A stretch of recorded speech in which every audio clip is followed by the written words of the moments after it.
Okay, good evening. Today we are going to discuss about CKD and its mineral-borne diseases. I'm Dr. Tej, resident in SLIMS. So we are going to start the topic.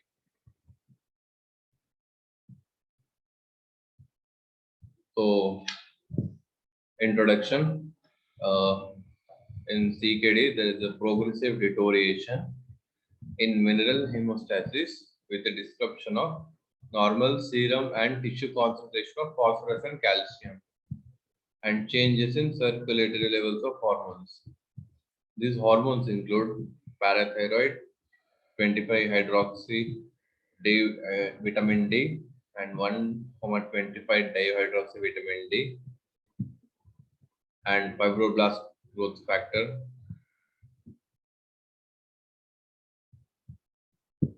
FGF23. So these are the hormones.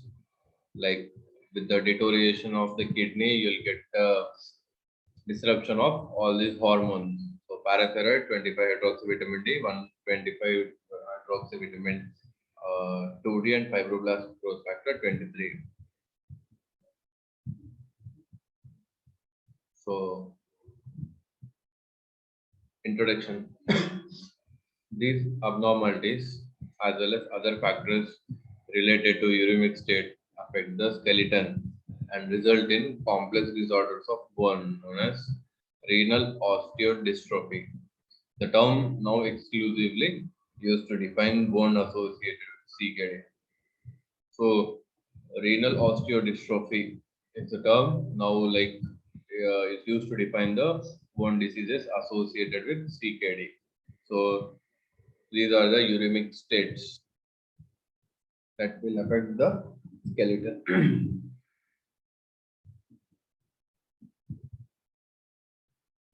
KDIGO defined chronic kidney disease, mineral bone disease as systemic disorder of mineral and bone metabolism due to CKD, manifested by either one or combination of following three components.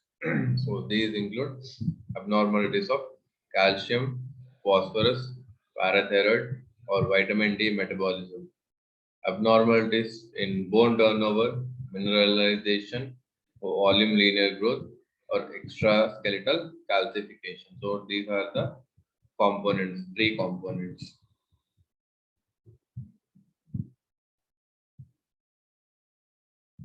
So pathogenesis. The pathophysiology of the disorder is complex and involves a number of feedback loops between kidney, bone, intestine, parathyroid glands, and vasculature. So the main goal of the system is maintenance of calcium and phosphorus balance, often at the expense of abnormalities in other components of the system. So not only kidney, bone, intestine, parathyroid glands, and the vasculature are involved in this. So main goal is maintenance of calcium and phosphorus balance.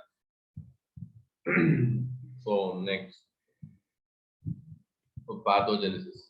So elevated parathyroid hormone. Secondary hyperparathyroidism begins early in CKD and its prevalence increases as GFR decreases less than 60 ml per minute.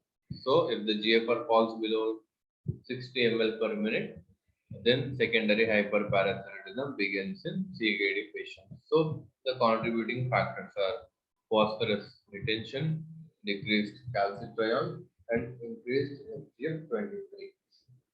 So these are the contributing factors for elevated PTH levels. So next pathogenesis of hyperphosphatemia. Three major theories have been proposed to explain how phosphate retention initially promotes PTH release. So the induction of hypocalcemia, decreased formation of activity of calcitriol, and increased PTH gene expression. So these are the three major theories for phosphate retention. It will cause hyperphosphatemia. These are induction of hypocalcemia, decreased formation or activity of calcitriol, and increased parathyroid gene expression.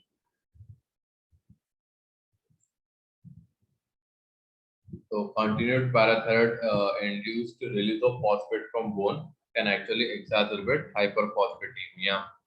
Hyperparathyroidism also tends to correct both hypocalcemia and the calcitrol deficiency by stimulation of 1-hydroxylation of calcium proximal tubule. So these are the continued PTH, if we induce the release of phosphate from the bone and exacerbate hyperphosphatemia. So also hyperparathyroidism also tends to correct both hypocalcemia by increasing bone resorption and calcitrol deficiency by stimulation of 1-hydroxylation of calcium proximal tubule. So another one of the contributing pathogenesis is decreased calcitrol activity. Plasma calcitrol concentration generally falls below normal when GFR is less than 60 ml per minute per 1.73 meters square. Initially, the decline in calcitrol concentration is due to increase in FGF23 concentration. In advanced CKD, hyperphosphatemia and loss of renal mass may contribute to decline in calcitrol synthesis. So these are the pathogenesis included in decreased calcitrol activity. Plasma calcitrol concentration falls below when GFR less than 60, and initial decline in calcitrol concentration due to increase in FGF23, and in advanced CKD, hyperphosphatemia and loss of renal mass may contribute to decline in calcitrol synthesis. Hypocalcemia and calcium sensing receptors.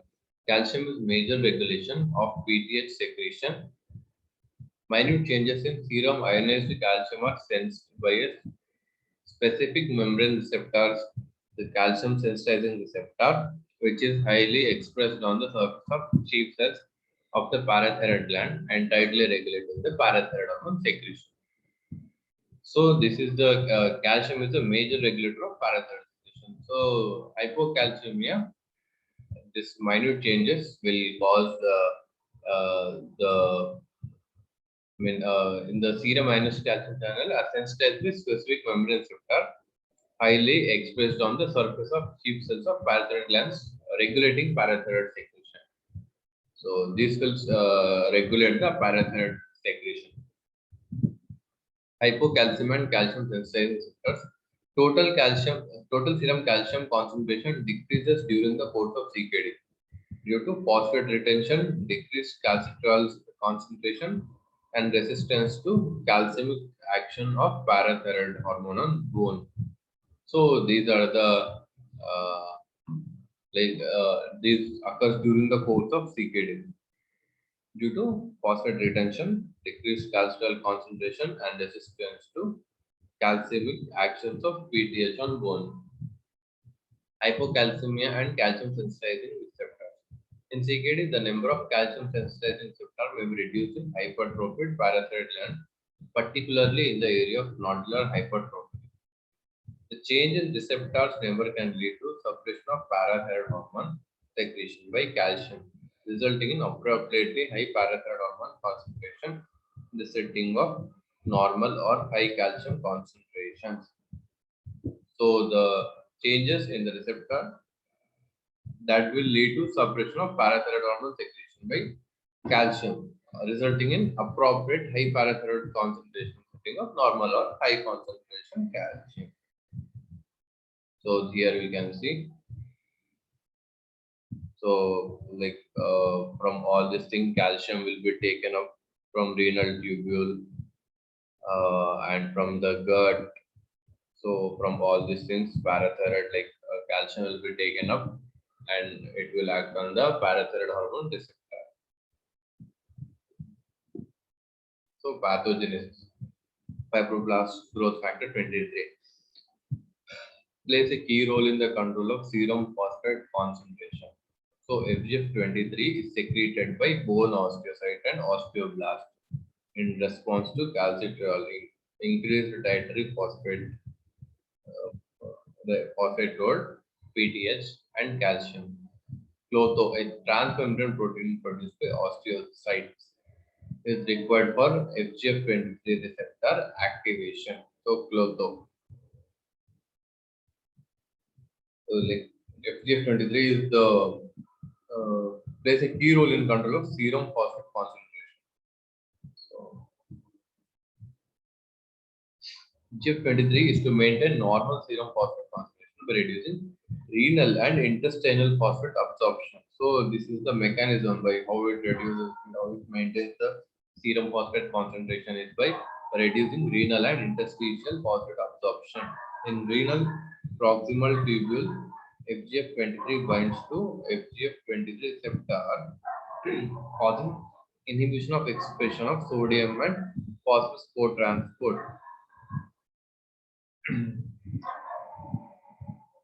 So this is the pathogenesis. So phosphate, like from the skeleton, it stimulates FGF factor FGF23. So it will stimulate. It will possibly inhibit the mineralization. What it stimulates the function of parathyroid, and it will it will stimulate the phosphaturia in the kidneys and inhibits 1-alpha hydroxylase enzyme. So 1-alpha hydroxylase enzyme, it will decreases the calcium and phosphorus absorption in the small bowel. So in CKD, hyperphosphatemia will cause like clotho deficiency on the vasculature, endothelial dysfunction or calcification.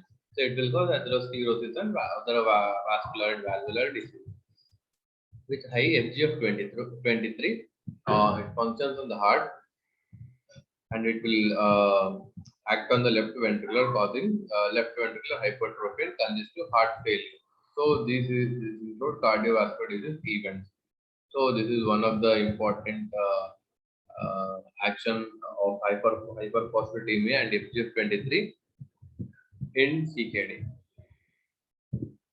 So pathophysiology of CKD, mineral bone disease, high turnover states like decreased GFR or decreased renal mass. Then we have to see for free calcium if it is decreased or phosphate retention. If free calcium is decreased, then negative feedback on calcium sensitizing receptors. It will cause increased parathyroid hormone, causing increased bone turnover, increased bone resorption, causing osteitis fibrosa cystica or vascular calcification. So all of this will cause bone pain, fracture, increase the cardiovascular mortality. So low turnover, parathyroid hormone oversuppression due to calcium-based phosphate binders in CKD. So aluminum deposits in bone, like low turnover, we can see aluminum deposition in bone, vitamin D deficiency, decreased bone turnover, increased mineralization, lag time, and osteomalacia. So in the decreased bone turnover, like adynamic, it is known as adynamic bone disease. So it will also cause bone pain, fracture, increased cardiovascular mortality, and all this adenoid bone diseases. Pathogenesis. Spectrum of skeletal abnormality. Bone turnover, mineralization, or volume called TMB system. Turnover, mineralization, and volume. So osteitis fibrosa is manifestation of hyperparathyroid characterized by increased osteoclast and osteoblast activity, peritubular fibrosis, and increased bone turnover. So this is osteitis fibrosa. So that is a manifestation of hyperparathyroidism. So adynamic bone disease. Adynamic bone disease is characterized by low bone turnover, increased and earlier use of vitamin D analog and calcium containing phosphate binders. This represents the major bone lesions in peritoneal dialysis and hemodialysis patients. So next,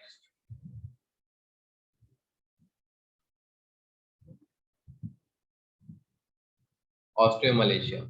So it is characterized by low bone turnover in combination with abnormal mineralization. So mixed uremic osteodystrophy is characterized by either low or high bone turnover and by abnormal mineralization. So like it is osteomalacia is low bone turnover, where mixed uremic dystrophy is characterized by high or low bone turnover and by abnormal mineralization. So in both, abnormal mineralization will be present. But different type of uremic bone disease with unique pathogens in patients from long-term dialysis and presents as cyst, which results from beta-2 microglobin associated amyloid deposits. So this is one of the amyloid deposits you can find in long-term dialysis patients with different type of uremic bone diseases. So result from beta-2 microglobulin. So clinical features. So here in the bone disease, although frequently asymptomatic, this disorder can result in weakness, fractures, bone and muscle pain, avascular necrosis, especially in dialysis patients. So these patients, although they'll be asymptomatic, this disorder can result in like in future it will result in weakness, fracture, bone and muscle pain. Bone pain is a predominant symptom among patients with dynamic bone disease.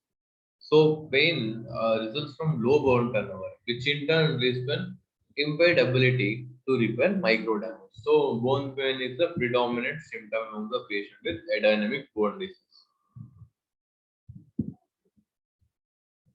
So clinical features. So vascular calcification.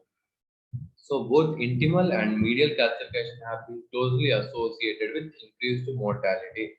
So in the previous slide, we can see that vasculature hyperphosphatemia will lead to endothelial dysfunction or calcification. Similarly, here both intimal and medial calcification have been closely associated with increased mortality. Intimal calcification is a marker for an advanced atherosclerotic plaque and has been used for screening for coronary disease. And medial calcification. So medial calcification is strongly associated with loss of arterial distensibility and thereby systolic hypertension, left ventricular hypertrophy, and impaired coronary artery perfusion. So medial calcification is associated with LVH and coronary artery perfusion impairment. So suggested frequency of serum calcium, phosphorus, parathyroid, alkaline phosphatase, calcidiol measurements according to CKD. So CKD stage 3, 4, 5. Like in CKD 3, we have 30 to 60, GFR 15 to 29, and less than 15 in 4 and 5 respectively. So serum phosphorus and calcium you should check every 6 to 12 months in stage 3, and in stage 4 every 3 to 6 months, and in 5 and 5D every 1 to 3 months. And PTH and alkaline phosphatases like baseline you have to check, and in stage 4 every 6 to 12 months, and 5 and 5D every 3 to 6 months. And calcidiol you have to check just the baseline every stage. Diagnosis of chronic kidney disease and metabolic bone disorders. So, in patients with CKD 3 to 5 in KIDGO suggests calcidiol measurement. So, evaluation of serum calcium and phosphorus, bone marrow biopsy, parathyroid or bone specific alkaline phosphatase, and lateral abdominal X-ray and echo. All this must be needed in patients with CKD stage 3 to 5 KIDGO classifications. Calcidiol, serum calcium phosphorus, bone marrow biopsy, parathyroid or bone specific alkaline phosphatase, lateral abdominal X-ray and echo. So diagnosis of CKD. Here in this you can see all the bone derangement and loss of the bone in the fingers, and here mitral annular calcification you can see over the in the echo. So that is why echo and X-ray, lateral abdominal X-ray must be done, and for the CKD mineral bone disease patients. So laboratory target values. So it is divided according to stage 3 and 4 for the following. So serum phosphorus is 2.7 to 4.6, serum calcium 8.6 to 10.3, and serum calcium phosphorus product maintained less than 55 in 3 to 4. Whereas in calcium and phosphate levels, stage 5 and 5D, Like serum phosphorus, you have to maintain 3.5 to 5.5, and calcium is 8.4 to 9.5.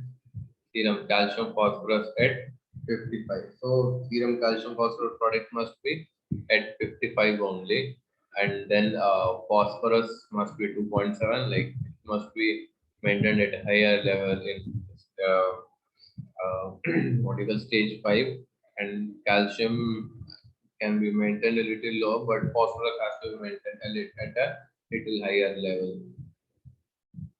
So laboratory target values. So parathyroid hormones TKD, stage 3 parathyroid 35 to 70 picogram per ml. Stage 4 is 70 to 110 picogram per ml, and stage 5 and 5D 150 to 300 picogram per ml. So these are the laboratory target values for parathyroid hormones. So treatment. So coming to the treatment, dietary phosphate restriction and phosphate binder. So restrict the dietary phosphate intake to 900 mg per deciliter. So food with high phosphorus content must be food with high phosphorus, meat, eggs, such kind of things must be avoided, because we have to restrict the dietary phosphate to less than 900 mg per deciliter. So dietary phosphate restriction and phosphate binders. So phosphate binders, and only dietary phosphate restriction is unlikely to prevent hyperparathyroidism and hyperphosphatemia. So most patients require addition of phosphate binders like calcium and calcium based non-calcium based phosphate binder. So this is one of the most important thing in mineral bone disease, to reduce the dietary phosphate restriction and phosphate binder. So only dietary is not sufficient to prevent hyperphosphatemia. So then addition of phosphate binders may be calcium or non-calcium based. So phosphate binding components in this aluminum hydroxide binder source, and these potential advantages include very effective and variety of forms, whereas calcium acetate effective phosphate potentially for enhanced phosphate binding capacity over calcium carbonate, and potentially less calcium absorption. So calcium carbonate you can get in liquid, tablet, chewable capsule, or gum, effective, inexpensive, readily available. So calcium citrate is tablet, liquid, or capsule. It is not recommended in CKD nowadays. So others include calcium ketoglutarate, calcium gluconate, and tablet or powder, and ferric citrate. So aluminum hydroxide contents vary from 100 to more than 200 mg per tablet. And calcium acetate content 25% elemental calcium, 116 mg elemental calcium for 667 mg capsule. And calcium carbonate contains calcium 200 milligram elemental calcium for 500 milligram calcium carbonate. So these are the phosphate binding components. Others include magnesium, calcium carbonate, that is effective potential for lower calcium load than pure calcium binders, and magnesium carbonate we have calcium acetate, sevamir, HCl, effective no calcium or metal. This is the newer lanthanum and sevelamer. So these are the new things. These are the new phosphate binding compounds. So like Silvamer and HCl is effective. No calcium or metal not absorbed. Potential for reduced coronary artery aortic constriction when compared with calcium-based binders in some studies. So sevelamer carbonate effective. No calcium metal not absorbed. Assumed to have similar advantages HCl. Potentially improved acid-base balance. So lanthanum carbonate.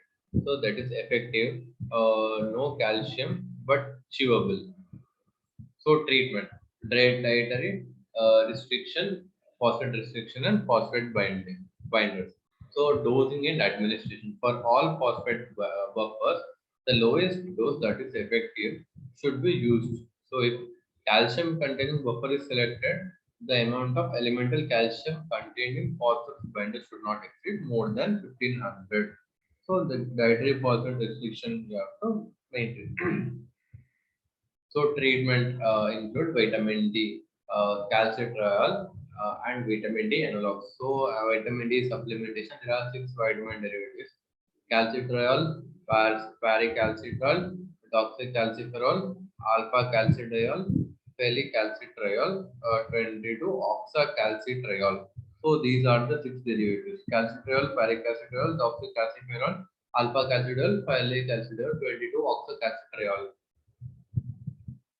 So, the optimal dose of calcitriol synthetic vitamin D analog has not been established and depends on the concurrent use of calcium amylase. The dose of concomitant calcium-based phosphate binders and potency selective of the vitamin D analog. So, calcitriol and or synthetic analog should be stopped if calcium reaches upper normal range of more than 10 points. So, you should stop all this calcitriol or synthetic analog if calcium is more than 10 or 10.2. So, contraindication. So, calcitriol synthetic vitamin D analog should not be given until the serum phosphorus concentration has been controlled, that is less than 5.5 milligram per deciliter, and serum calcium is less than 9.5 milligram per deciliter. So, low plasma PTH concentration, possibly less than 150 picogram per ml, because of the association with adynamic bone disease. So, this is the contraindication: low plasma PTH parathyroid concentration, possibly less than 150 picogram per ml, because of low association with adrenal bone. So, calcium mimetics. So, these are the agents that increase the sensitivity of calcium receptors in the parathyroid gland to calcium, regulating parathyroid secretion and gland hyperplasia. So, indications: dialysis patients with parathyroid more than 300 picogram per ml who have serum calcium more than 8.4. So in this patient, you can give calcium, that is calcium. So dose is 30 milligram per day. Uh, to stepwise increment to 60, 90, and then 180. The dose can be increased for every 4 weeks until the goal is achieved. So treatment failure. So treatment failure include dialysis patients with hereditary hyperparathyroidism, which is defined as elevated parathyroid levels and spontaneous hypercalcemia, or patient with progressive or persistent elevation in serum parathyroid that cannot be lowered to levels less than 300 picogram per ml despite treatment with vitamin D analogs and cimetol. So these are the treatment failures. So like serum PTH that cannot be lowered less than 300 despite treatment with vitamin D analogs. So these are the treatment. What are the indications for surgery? So end-stage renal disease patients with elevated PTH levels are generally referred for parathyroidectomy. So parathyroidectomy should not be performed unless parathyroid levels more than 800 picogram per deciliter. So conclusion. So coming to the conclusion, the disorders of the mineral and bone metabolism are common sequel of CKD with secondary hyperparathyroidism, encompassing the most of the biochemical abnormalities. So, among the patients with elevated PTH, a step approach to management of hyperparathyroidism and bone mineral abnormalities recommended. So, a step-by-step approach will lead you to the treatment of mineral bone disease. So, the approach requires complex of four medications, namely, so calcium containing binders, non-calcium containing binders, calcium mimetics, or calcitriol. So these are the four medications which like this approach for mineral bone diseases. These are the four medications. So calcium binders, non-calcium binders, calcium mimetics, calcitriol, synthetic vitamin D analog. So like as you have seen, the indication for surgery more than parathyroid hormone levels more than 800 picogram per deciliter. So like this is the important indication, because here we can have frequent failure. So these patients, dialysis patients with tertiary hyperparathyroidism will have elevated parathyroid hormone levels and spontaneous hypocalcemia. Patients with persistent or progressive elevations of serum parathyroid that cannot be lowered to less than 300 picogram per ml, and these patients must be. So at the end, like these are the four medications that must be like required for the treatment of mineral bone diseases. These include calcium containing binders, non-calcium containing binders, calcium mimetics, calcitriol, or synthetic vitamin D analog. So this is regarding the mineral CKD, mineral bone diseases. Uh, Thank you.